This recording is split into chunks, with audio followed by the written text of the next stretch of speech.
Another way to mimic the traditional photographic process is by adding grain to a file.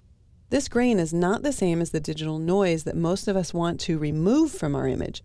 Digital noise tends to be harsher and more structured, whereas the traditional grain that was created by using more sensitive or higher ISO film was much softer and organic.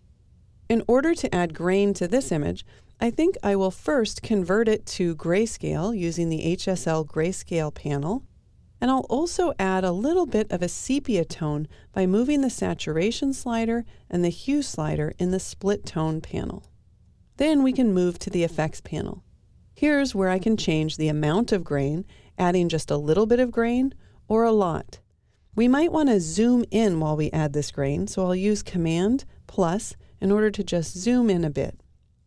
You can see now the amount gets more or less based on the amount slider. You can see that the size of the grain gets smaller or larger. And we can control the roughness of the grain, either making it very rough and contrasty or making it much more organic by moving it over to the right side.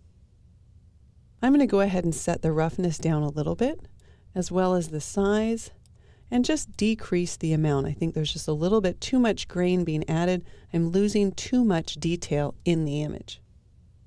One of the nicest aspects of this technique is that there's really no right or wrong. Adding grain is an aesthetic choice that you would make based on the story that you're trying to tell with your images. If you're adding grain to your images, I would suggest that you print those images to get an idea of how much grain you would add to each image, because the file size of the image and the destination that you're going to take that image to, it won't change the grain structure, but it will change how the grain appears. So you kind of want to get comfortable and do a few experiments to find out exactly the amount of grain to apply, maybe for print versus for screen. But one of the nicest aspects about this technique is that there really is no right or wrong. Adding grain is simply an aesthetic choice that you make based on the story that you're trying to tell with your images.